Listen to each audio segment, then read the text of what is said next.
It's Pitboss 820, and it's pretty...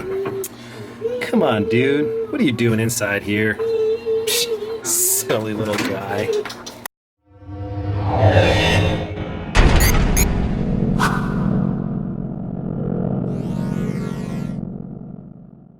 What's up, everyone? This is Steve with MrBigKid channel. Thank you guys for watching. I'm going to give you 5 reasons why you need to buy a pellet smoker. Pellet grill, pellet smoker, pellet grill smoker. 5 reasons. Here we go. Alright, reason number 1, versatility. I've smoked everything from briskets, big briskets too, full packers, to a bunch of pork butts. I've smoked chicken. I've even smoked pasta. Like, I made baked ziti's, and to finish, you boil the noodles, put it all in a Pyrex or whatever, put your cheeses on it and all that. I finished it in the smoker on pretty warm heat, but it added a great smoky flavor to the cheeses on it. I've smoked peppers out of my garden to ferment and make really good smoky hot sauce. What else? I've seared steaks with it.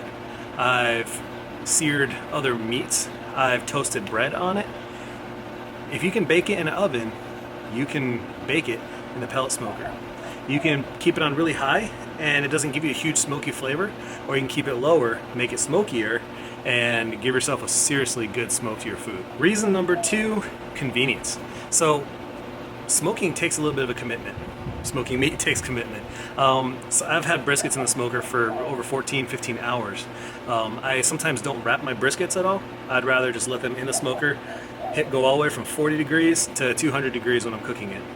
That can take a long time. I've smoked, and the entire cooking process has taken over 20 hours before for me when I'm doing a large brisket and really low temperature. The good thing about this is I can kind of estimate where the meat's going to be based off of past experience. So if I start this smoker up at nighttime, let it smoke for a couple hours, then go to bed, all I have to do is make sure that pellet hopper is full before I go to bed, and then go sleep. I'll wake up 7 hours, 8 hours, and check it in the morning. More than likely, it's still cranking. Also, convenience-wise, you just kind of set it and forget it. Set a timer. You kind of know roughly where it's going to be. Set a remote digital thermometer, whichever.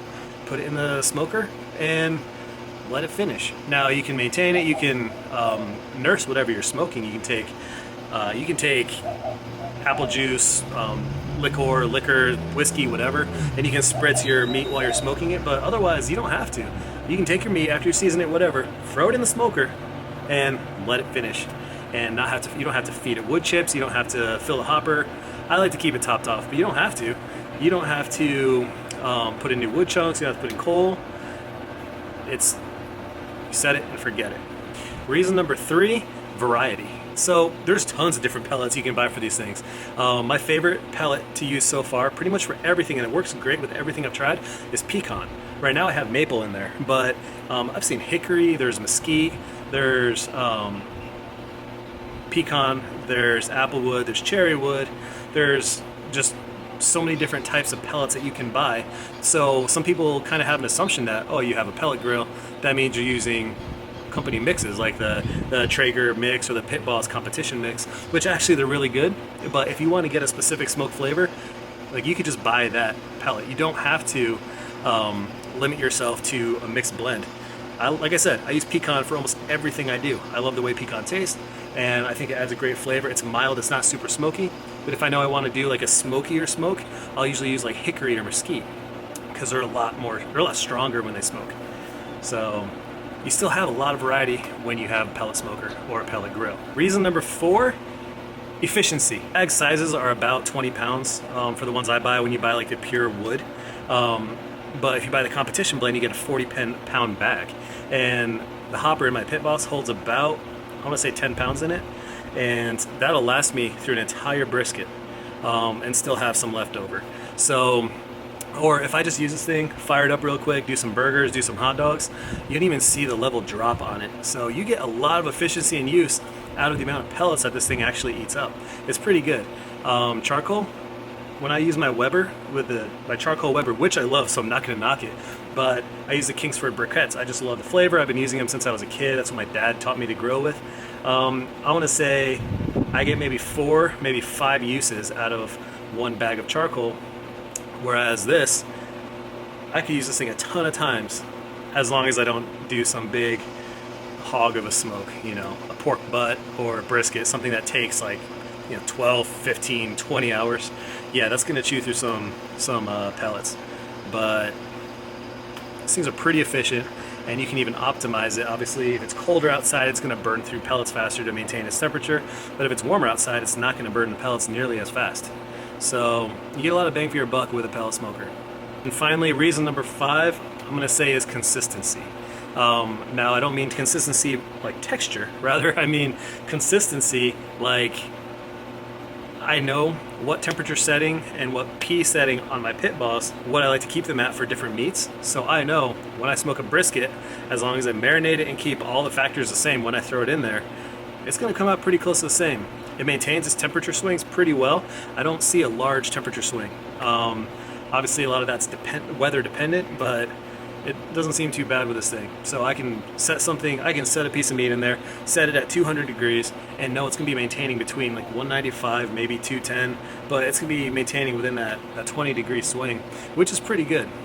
I know it's gonna do that almost every time. So I can kind of almost predict how long a brisket's going to take, start to finish, and I can start planning for the cooks and the events that I'm cooking for. So I typically cook for family cookouts.